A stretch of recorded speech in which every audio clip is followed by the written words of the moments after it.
ರಾಜ್ಯ ಕಾಂಗ್ರೆಸ್ನಲ್ಲಿ ಆಗ್ತಾ ಇರೋ ಬೆಳವಣಿಗೆ ಒಂದು ಕುತೂಹಲ ಘಟ್ಟವನ್ನ ತಲುಪಿದೆ. ನಾಳೆ ಬೆಳಿಗ್ಗೆ 9 ಗಂಟೆಗೆ ಬ್ರೇಕ್ಫಾಸ್ಟ್ ಮೀಟಿಂಗ್ ಅನ್ನೋದೇ ಈಗಿರುವಂತ ಕುತೂಹಲ. ಸಿಎಂ ಮತ್ತು ಡಿಸಿಎಂ ಒಟ್ಟಿಗೆ ಕೂತು ಬ್ರೇಕ್ಫಾಸ್ಟ್ ಮಾಡ್ತಾ ಚರ್ಚೆ ನಡೆಸಲಿದ್ದಾರೆ. ನಾಳೆ ಬೆಳಿಗ್ಗೆ 9 ಗಂಟೆಗೆ ಡಿಕೆ ಶಿವಕುಮಾರ್ ಸಿಎಂ ಸಿದ್ದರಾಮಯ್ಯನವರ ಮನೆಗೆ ಹೋಗಲಿದ್ದಾರೆ ಬ್ರೇಕ್ಫಾಸ್ಟ್ ಮಾಡೋದಕ್ಕೆ. ಹೈಕಮಾಂಡೇ ಕೊಟ್ಟಂತ ಸೂಚನೆ ಹಿನ್ನೆಲೆ ನಾಳೆ ಸಿಎಂ ಜೊತೆ ಬ್ರೇಕ್ಫಾಸ್ಟ್ ಮಾಡ್ತಿದ್ದಾರೆ ಡಿಕೆ ಶಿವಕುಮಾರ್. ಈ ಬ್ರೇಕ್ಫಾಸ್ಟ್ ಮೀಟಿಂಗ್ ನಲ್ಲಿ ಏನ್ ಚರ್ಚೆ ಆಗತ್ತೆ? ನಾಯಕರಿಬ್ಬರ ಬಹಿರಂಗ ಹೇಳಿಕೆ, ಟ್ವೀಟ್ ವಾರ್, ಇದೆಲ್ಲ ಹೈಕಮಾಂಡ್ ನ ಬೇಸರಕ್ಕೆ ಕಾರಣ ಆಗಿರೋದು. ಈ ಬೆಳವಣಿಗೆ ಬಗ್ಗೆ ಹೆಚ್ಚಿನ ಡೀಟೇಲ್ಸ್ ಅನ್ನ ಕೊಡ್ತಾರೆ ರಾಜಕೀಯ ವಿಶ್ಲೇಷಕರಾದಂತ ಪ್ರಶಾಂತ್ ನಾತು.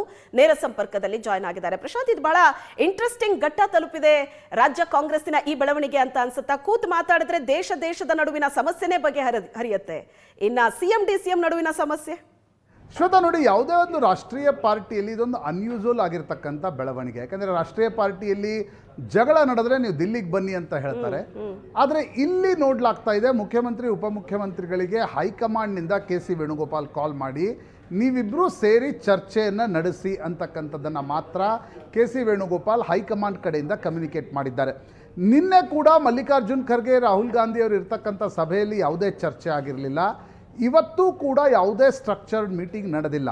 ಆದರೆ ಸಂಜೆಯ ನಂತರ ಏಕಾಏಕಿ ಮುಖ್ಯಮಂತ್ರಿ ಮತ್ತು ಉಪಮುಖ್ಯಮಂತ್ರಿಗಳಿಗೆ ಫೋನ್ ಮಾಡಿ ನೀವು ಇಬ್ಬರೂ ಸೇರಿ ಚರ್ಚೆ ನಡೆಸಿ ಅಂತಕ್ಕಂಥದ್ದನ್ನು ಹೇಳಿದ ನಂತರ ನಾಳೆ ಮುಖ್ಯಮಂತ್ರಿ ಮತ್ತು ಉಪಮುಖ್ಯಮಂತ್ರಿಗಳು 1-to-1 ಸಭೆಯನ್ನು ನಡೆಸ್ತಾ ಇದ್ದಾರೆ.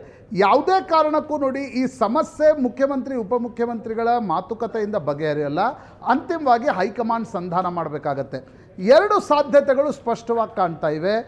ಒಂದು, ಮುಖ್ಯಮಂತ್ರಿ ಮತ್ತು ಉಪಮುಖ್ಯಮಂತ್ರಿಗಳು ನಿನ್ನೆ ನಡೆಸಿರ್ತಕ್ಕಂಥ ಟ್ವೀಟ್ ವಾರ್ನ ನಂತರ ವಾತಾವರಣ ಗರಂ ಆಗಿರುವಾಗ ಇಬ್ಬರೂ ಸೇರಿ ಚರ್ಚೆ ನಡೆಸಿ ಒಂದು ಫೋಟೋ ಅಪಾರ್ಚುನಿಟಿಯನ್ನು ಕೊಡಿ, ನಾವಿಬ್ಬರು ಒಟ್ಟಿಗಿದ್ದೀವಿ ಅಂತಕ್ಕಂಥದ್ದನ್ನು ಸಂದೇಶ ಕೊಟ್ಟ ನಂತರ ಹೈಕಮಾಂಡ್ ಈ ಬಗೆಹರಿಸುವಿಕೆಯ ಬಗ್ಗೆ ಯಾವಾಗ ಬಗೆಹರಿಸ್ತೀವಿ ಅಂತಕ್ಕಂಥದ್ದನ್ನು ಸ್ಪಷ್ಟಪಡಿಸುತ್ತೆ ಅನ್ನೋದನ್ನು ಮುಖ್ಯಮಂತ್ರಿ ಉಪಮುಖ್ಯಮಂತ್ರಿಗಳಿಗೆ ಹೇಳಿರಬಹುದು. ಅಥವಾ ಡಿಸೆಂಬರ್ 8ರಿಂದ ಅಧಿವೇಶನ ಶುರು ಆಗ್ತಾ ಇದೆ, ನೀವಿಬ್ಬರು ಈ ರೀತಿ ಬಹಿರಂಗವಾಗಿ ಕಾದಾಡಿದರೆ ಅಧಿವೇಶನ ಎದುರಿಸೋದು ಹೇಗೆ? ಆ ಕಾರಣದಿಂದ ಒಂದು ತಾತ್ಕಾಲಿಕವಾಗಿರ್ತಕ್ಕಂಥ ಕದನ ವಿರಾಮವನ್ನು ಘೋಷಿಸುವ ರೀತಿಯಲ್ಲಿ ಚರ್ಚೆಯನ್ನು ನಡೆಸಿ ನಾವು ಅಧಿವೇಶನ ಮುಗಿದ ನಂತರ ಒಂದು ಅಂತಿಮ ತೀರ್ಮಾನವನ್ನು ತೆಗೆದುಕೊಳ್ತೀವಿ ಅನ್ನೋದನ್ನು ಮುಖ್ಯಮಂತ್ರಿ ಉಪಮುಖ್ಯಮಂತ್ರಿಗೆ ಹೈಕಮಾಂಡ್ ಹೇಳ್ತಾ, ಹೈಕಮಾಂಡ್ ಮೂಲಗಳು ಹೇಳುತ್ತಿರುವ ಪ್ರಕಾರ high command wants A smooth transition. ಆ ಸ್ಮೂತ್ ಟ್ರಾನ್ಸಿಷನ್ನ ಅರ್ಥ ಏನು? ಸಿದ್ದರಾಮಯ್ಯನವ್ರನ್ನ ಏಕಾಏಕಿ ನಾವೇನನ್ನೂ ಮಾಡಲಿಕ್ಕೆ ಸಾಧ್ಯ ಇಲ್ಲ ಅಂತಕ್ಕಂಥದ್ದನ್ನು ಡಿ ಕೆ ಶಿವಕುಮಾರ್ಗೆ ಕಮ್ಯುನಿಕೇಟ್ ಮಾಡಲಾಗ್ತಿದೆಯಾ?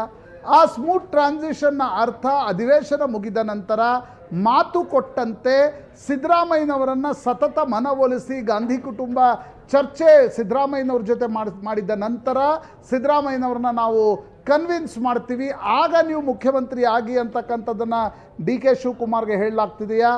ಅಥವಾ ಸಿದ್ದರಾಮಯ್ಯನವರು ಬೆಂಗಳೂರಿನಲ್ಲೇ ಕುಳಿತುಕೊಂಡು ಹೈಕಮಾಂಡ್ಗೆ ಯಾವುದೇ ಕಾರಣಕ್ಕೂ ನಾನು ಕುರ್ಚಿಯಿಂದ ಕೆಳಗಿಳಿಯಲ್ಲ, ಅವರ ಬಳಿ MLAಗಳಿದ್ದರೆ ನನ್ನ ಬಳಿಯೂ ಕೂಡ MLAಗಳಿದ್ದಾರೆ ಅಂತಕ್ಕಂಥ ಪಟ್ಟನ್ನು ಹಾಕಿರುವ ಕಾರಣದಿಂದ ಈಗ ಈ ಸಮಸ್ಯೆ ಬಗೆಹರಿಸಲಿಕ್ಕೆ ಕೂತ್ರೆ ನಾಳೆ ಮಾತುಕತೆ ವಿಫಲ ಅಂತಕ್ಕಂಥದ್ದಾಗಬಾರ್ದು.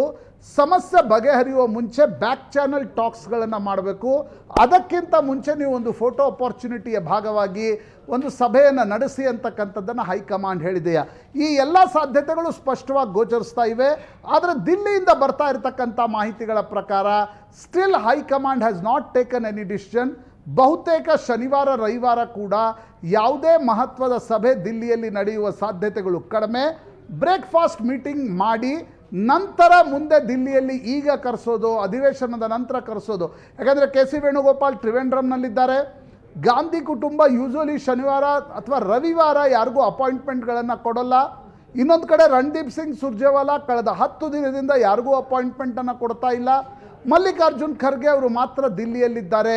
ಹೀಗಿರುವ ಪರಿಸ್ಥಿತಿಯಲ್ಲಿ ಹೈಕಮಾಂಡ್ ಈ ಸಂಧಾನಕ್ಕೆ ಕೂತ್ರೆ ಇದು ಬಗೆಹರಿಯಲ್ಲ ಅನ್ನುವ ಕಾರಣಕ್ಕೋಸ್ಕರ ಇನ್ನೊಂದಿಷ್ಟು ದಿನ ದೂಡುವ ಪ್ರಯತ್ನದ ಭಾಗವಾಗಿ CM DCM ನೀವೇ ಮೊದಲು ಕುಳಿತು ಚರ್ಚೆಯನ್ನು ಮಾಡಿ ಒಂದು ರೀತಿಯ ನಾವಿಬ್ಬರು ಜೊತೆಗಿದ್ದೀವಿ ಅನ್ನೋದನ್ನು ರಾಜ್ಯದ ಜನರಿಗೆ ತೋರಿಸಿ ಮುಂದೆ ನೋಡೋಣ ಅಂತಕ್ಕಂಥದ್ದನ್ನು ಹೇಳ್ತಿದೆಯಾ?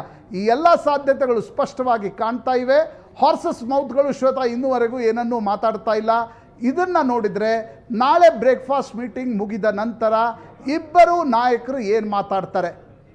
ಪ್ರಾಯಶಃ ಅತ್ಯಂತ ಕುತೂಹಲದಿಂದ ರಾಜ್ಯದ ಜನತೆ ಏನು ಕಾಯ್ತಾ ಇದ್ದಾರೆ, ಅದಕ್ಕೆ ಉತ್ತರ ಬ್ರೇಕ್ಫಾಸ್ಟ್ ಮೀಟಿಂಗ್ ಮುಗಿದ ನಂತರ ಏನಾಗುತ್ತೆ ಅನ್ನುವ ಸನ್ನಿವೇಶಗಳು ಉತ್ತರ ಕೊಡಬಹುದು. Shweta, okay, CM DCM face to face ಆಗೋದು, ಬ್ರೇಕ್ಫಾಸ್ಟ್ ನಲ್ಲಿ ಮೀಟಿಂಗ್ ಮಾಡೋದು, ಈ ಮೂಲಕ ಹೈಕಮಾಂಡ್ ಯಾವ ರೀತಿ ಮೆಸೇಜ್ ಕೊಡೋದಕ್ಕೆ ನೋಡ್ತಾ ಇದೆ ಒಂದು. ಇನ್ನೊಂದು, ಈ ರೀತಿ ಕೂತು ಮಾತಾಡೋದ್ರಿಂದ ಒಂದು ಅರ್ಧಕ್ಕರ್ಧ ಸಮಸ್ಯೆ ಇಬ್ಬರ ನಡುವಿನ ಸಮಸ್ಯೆ ಬಗೆಹರಿಸಿಕೊಂಡಂತೆ ಆಗತ್ತಾ? It has to be a policy decision. ಈಗ ಮುಖ್ಯಮಂತ್ರಿ ಉಪಮುಖ್ಯಮಂತ್ರಿಗಳು ಅಕ್ಕಪಕ್ಕ ಕುಳಿತುಕೊಂಡು ಅನೇಕ ಬಾರಿ ಚರ್ಚೆಯನ್ನು ನಡೆಸಿದ್ದಾರೆ. ಅವರಿಬ್ಬರ ಮಧ್ಯೆ ಅವರೇ ಕುಳಿತುಕೊಂಡು ಬಗೆಹರಿಸ್ತಕ್ಕಂಥ ಸಮಸ್ಯೆ ಅಲ್ಲ ಇದು. ಹೈಕಮಾಂಡ್ ಈ ಬಗ್ಗೆ ನಿರ್ಣಯವನ್ನು ತೆಗೆದುಕೊಳ್ಬೇಕಾಗತ್ತೆ. ನನಗನ್ಸುತ್ತೆ ಹೈಕಮಾಂಡ್ ಇವತ್ತು ಮುಖ್ಯಮಂತ್ರಿ ಉಪಮುಖ್ಯಮಂತ್ರಿಗಳಿಗೆ ಫೋನ್ ಮಾಡಿ ನೀವು ಭೇಟಿಯಾಗಬೇಕು ನಾಳೆ ಅಂತಕ್ಕಂಥದ್ದನ್ನು ಹೇಳಿದರ ಅರ್ಥವೇ ಒಂದು ಫೋಟೋ ಅಪಾರ್ಚುನಿಟಿ ಮಾತ್ರ. ಯಾಕಂದರೆ ಮುಖ್ಯಮಂತ್ರಿ ಉಪಮುಖ್ಯಮಂತ್ರಿಗಳು ಕುಳಿತುಕೊಂಡು ಸಮಸ್ಯೆಯನ್ನು ಬಗೆಹರಿಸಲಿಕ್ಕೆ ಇದು ಪ್ರಾದೇಶಿಕ ಪಕ್ಷವಲ್ಲ, ಇದೊಂದು ರಾಷ್ಟ್ರೀಯ ಪಕ್ಷ. ದಿಲ್ಲಿಯಲ್ಲೇ ಗಾಂಧಿ ಕುಟುಂಬವೇ ಈ ಸಮಸ್ಯೆಯನ್ನು ಬಗೆಹರಿಸಬೇಕಾಗತ್ತೆ. ಆದರೆ ಈಗ ಬಗೆಹರಿಸ್ಲಿಕ್ಕೆ ಹೋದರೆ ಎರಡೂ ಬಣಗಳು ಜಟಾಪಟಿಯಲ್ಲಿ ತೊಡಗಬಹುದು. ಆ ಕಾರಣದಿಂದ ಇನ್ನೊಂದಿಷ್ಟು ಟೈಮ್ ಬೈ ಮಾಡೋಣ, ಮುಖ್ಯಮಂತ್ರಿ ಉಪಮುಖ್ಯಮಂತ್ರಿ ಚರ್ಚೆಯನ್ನು ಮುಂದುವರಿಸಲಿ, ಅಧಿವೇಶನ ಮುಗಿಲಿ ಅಂತಕ್ಕಂಥ ಸಂದೇಶ ಏನಾದರೂ ಹೈಕಮಾಂಡ್ ಕಡೆಯಿಂದ ಬರ್ತಿದೆಯಾ? We don't know. ಪ್ರಾಯಶಃ ನಾಳೆ ಬ್ರೇಕ್ಫಾಸ್ಟ್ ಮೀಟಿಂಗ್ ನಂತರ ಒಂದು ಅಂತಿಮ ಚಿತ್ರಣ ಕರ್ನಾಟಕದ ಈ ಬಿಕ್ಕಟ್ಟಿನ ಕುರಿತಂತೆ ದೊರಕಬಹುದು ಅಂತ ಅನ್ಸುತ್ತೆ. ಓಕೆ ಪ್ರಶಾಂತ್, ಈ ಸಿಚುವೇಶನ್ ನೋಡ್ತಾ ಇದ್ರೆ ಹೈಕಮಾಂಡ್ ಒಂದಷ್ಟು ಟೈಮ್ ತಗೋತಾ ಇದೆ. ಅಂದ್ರೆ ಸಮಯಕ್ಕೆ ಎಲ್ಲವನ್ನ ಹೀಲ್ ಮಾಡುವಂತ ಶಕ್ತಿ ಇದೆ. ಹಾಗಾಗಿ ಏನೇ ವೈಮನಸ್ಸುಗಳಿದ್ರು ಒಂದು ಅರ್ಧಕ್ಕರ್ಧ ಹಾಗೆ ಬಗೆಹರಿದು ಆ ನಂತರ ದೆಹಲಿಗೆ ಬರಲಿ, ಸಿಚುವೇಶನ್ ಹ್ಯಾಂಡಲ್ ಮಾಡೋದು ಈಸಿ ಆಗತ್ತೆ ಅಂತ. ಸೊ ಆ ತಂತ್ರನ ನೋಡಿ, ಮುಖ್ಯಮಂತ್ರಿ ಉಪಮುಖ್ಯಮಂತ್ರಿಗಳು they are very seasoned politician. ಅವ್ರಿಗೆ ಗೊತ್ತು ಏನಾಗತ್ತೆ ಅಂತಕ್ಕಂಥದ್ದು. ಹೀಗಾಗಿ ಸಮಸ್ಯೆ ಬಗೆಹರಿಬೇಕಂದ್ರೆ ಎರಡೇ, ಒಂದು ಸಿದ್ದರಾಮಯ್ಯನವ್ರು ಕೆಳಗಿಳಿಲಿಕ್ಕೆ ಒಪ್ಪಬೇಕು, ಇಲ್ಲ ಡಿ ಕೆ ಶಿವಕುಮಾರ್ ಸಿದ್ದರಾಮಯ್ಯನವರು ಕಂಟಿನ್ಯೂ ಅಂತಕ್ಕಂಥದ್ದನ್ನು ಒಪ್ಪಬೇಕು.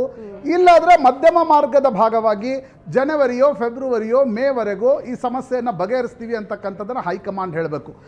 ಆ ಒಂದು ಬಗೆಹರಿಸುವಿಕೆ ಇಬ್ಬರು ನಾಯಕರು ಕುಳಿತಾಗ ನಡೀಲಿಕ್ಕೆ ಸಾಧ್ಯ ಇಲ್ಲ.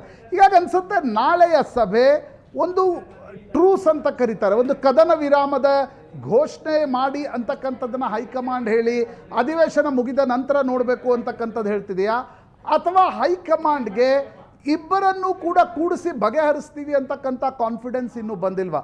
That possibility also there. ಯಾಕಂದರೆ ಹೈಕಮಾಂಡ್ ಏನು ಭಾಳ ಒಂದು ರೀತಿ ಹಳೆಯ ಹೈಕಮಾಂಡ್ ರೀತಿಯಲ್ಲಿ ಭಾಳ ಗಟ್ಟಿಮುಟ್ಟಾಗಿರ್ತಕ್ಕಂಥ ಹೈಕಮಾಂಡ್ ಎಲ್ಲ. ಇಬ್ಬರು ನಾಯಕರು ಪ್ರಬಲರು, ಇಬ್ಬರು ನಾಯಕರು ಕೂಡ ಬಿಗಿ ಪಟ್ಟನ್ನು ಹಿಡಿತಕ್ಕಂಥ ನಾಯಕರು. ಹೀಗಾಗಿ ನಾಳೆ ದಿಲ್ಲಿಗೆ ಕರೆಸಿ ಏನೂ ಆಗದೇ ಇರೋದಕ್ಕಿಂತ ಸ್ವಲ್ಪ ಮಟ್ಟಿಗಿನ ಸಮಯ ಬಾಯಿ ಮಾಡುವ ಪ್ರಯತ್ನವನ್ನು ಹೈಕಮಾಂಡ್ ಮಾಡ್ತಿದೆಯಾ? ಅದಕ್ಕಾಗಿ ಇಬ್ಬರು ನಾಯಕರನ್ನ ನೀವು ಬ್ರೇಕ್ಫಾಸ್ಟ್ ಮಾಡಿ ಅಥವಾ ಇಬ್ರು ಸೇರಿ ಚರ್ಚೆ ಮಾಡಿ ಅಂತಕ್ಕಂಥದ್ದನ್ನು ಹೈಕಮಾಂಡ್ ಹೇಳಿದೆ. ಇಬ್ರು ನಾಳೆ ಚರ್ಚೆ ಮಾಡಲಿದ್ದಾರೆ. May be it's a most of A mere photo opportunity ಅನ್ಸುತ್ತೆ ಶ್ವೇತಾ. ಅದಾದ ನಂತರ ಇಬ್ರು ಮಾಧ್ಯಮಗಳಿಗೆ ಮಾತನಾಡಬಹುದು. ಸ್ವಲ್ಪ ಮಟ್ಟಿಗೆ ಹೀಟ್ ಆಗಿರ್ತಕ್ಕಂಥ ವಾತಾವರಣವನ್ನು ತಿಳಿಗೊಳಿಸುವ ಪ್ರಯತ್ನ ಅಂತ ಅನ್ಸುತ್ತೆ. Thank you Prashant.